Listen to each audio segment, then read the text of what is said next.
سعودی عرب اور پاکستان کے مابین $2 ارب سرمایہ کاری کے معاہدہ متوقع۔ ذرائع کے مطابق سعودی عرب کی جانب سے 2027 تک $5 ارب سے زائد کی مجموعی سرمایہ کاری ہوگی اور اس سلسلے میں سعودی عرب کے ساتھ مختلف شعبوں میں سرمایہ کاری کے لیے تقریباً 30 معاہدوں پر دستخط کیے جائیں گے۔ مجموعی طور پر حکومتی اور نجی شعبے سے تقریباً 40 کمپنیوں کا وفد سرمایہ کاری کے لیے پاکستان پہنچے گا۔ سعودی عرب کے ساتھ زراعت، انفارمیشن ٹیکنالوجی، کنسٹرکشن میٹیریل کے معاہدے پر دستخط ہوں گے۔ سعودی وفد پیٹرولیم کے شعبے اور پاور سیکٹر کے معاہدوں پر بھی دستخط کرے گا۔ علاوہ ازیں food security, meat export, Pakistani rice export کے لیے بھی معاہدوں پر دستخط کیے جائیں گے۔ مائننگ، آئل ریفائنری، ریلوے کے لیے بھی طے شدہ معاہدوں کی پیش رفت کا جائزہ لیا جائے گا۔ پہلے مرحلے میں سعودی عرب سے نجی شعبہ پاکستان میں تقریباً $1 ارب کی سرمایہ کاری کرے گا۔ بجلی کے واحد خریدار کے کردار کے خاتمے کے لیے انڈیپینڈنٹ ملٹی پلیئر مارکیٹ بنانے کا فیصلہ۔ وزیر اعظم شہباز شریف کی زیر صدارت کابینہ کمیٹی توانائی کا اجلاس ہوا، جس میں بجلی کی پیداوار اور خریداری کے لیے انڈیپینڈنٹ ملٹی پلیئر مارکیٹ بنانے کی منظوری دی گئی۔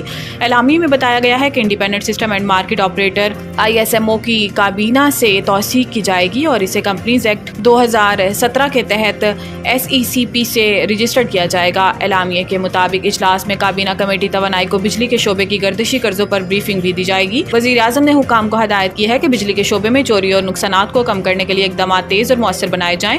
بجلی چوری میں ملوث تقسیم کار کمپنیوں کے ملازمین کے خلاف محکمانہ کارروائی کی جائے اور بجلی شعبے کی اصلاحات چوری کے سدباب کے لیے جدید ٹیکنالوجی کا استعمال کیا جائے۔ 25 اکتوبر تک آئینی ترمیم نہ ضروری ہے نہ مجبوری ہے۔ بلاول بھٹو، چیئرمین پاکستان پیپلز پارٹی بلاول بھٹو زرداری نے کہا ہے کہ حکومت چاہے گی کہ آئینی ترمیم 25 اکتوبر سے پہلے ہو۔ 25 اکتوبر تک آئینی ترمیم نہ ضروری ہے نہ مجبوری ہے۔ نجی ٹی وی کو انٹرویو میں چیئرمین بلاول بھٹو کا کہنا تھا کہ پیپلز پارٹی چاہتی ہے کہ تمام سیاسی جماعتوں میں اتفاق رائے ہو، چاہتے ہیں سب کے اتفاق رائے سے آئینی ترمیم لائیں۔ بلاول بھٹو نے کہا کہ جسٹس فائز عیسیٰ کے دور میں پہلی بار ہوا، موجودہ چیف جسٹس نے اپنے اختیارات دوسرے جج سے شیئر کیے۔ ہم جسٹس فائز عیسیٰ اور منصور علی شاہ دونوں کا احترام کرتے ہیں۔ انہوں نے کہا کہ پارلیمان میں کہا تھا کہ سب کو مل کر بہتری کے لیے فیصلے لینے چاہیے۔ پارلیمان کی ایسی کمیٹی بنے جہاں سب کی نمائندگی ہو، ساتھ بیٹھنے کا ماحول بناتے ہیں تو PTI کی طرف سے خراب کیا جاتا ہے۔ انہوں نے کہا کہ اگر ہم نے رات کے اندھیرے میں کرنا ہوتا تو ایک دن میں حکومت بناتے، اگلے دن بل پیش کرتے، اگر کسی جج کو فیور کرنا ہوتا تو تاحیات فیور کرتے۔ توشہ خانہ 2 کیس، FIA کو کل تک پروسیکیوٹر مقرر کرنے کی ہدایت۔ عدالت نے FIA کو پروسیکیوٹر مقرر کرنے کے لیے 1 ہفتے کا وقت دینے کی استدعا مسترد کر دی۔ جسٹس میاں گل حسن اورنگزیب نے ہدایت کی ہے کہ کل تک پروسیکیوٹر مقرر کر کے عدالت پیش ہوں۔ ضمانت کیس میں التوا نہیں دوں گا۔ دوران سماعت وکیل بشرا بی بی سلمان صدر نے دلائل دیے ہیں کہ 19 جولائی کو اس کیس کا ریفرنس دائر ہوا۔ ترامیم کیس کے فیصلے کے بعد یہ کیس FIA کے پاس منتقل ہو گیا۔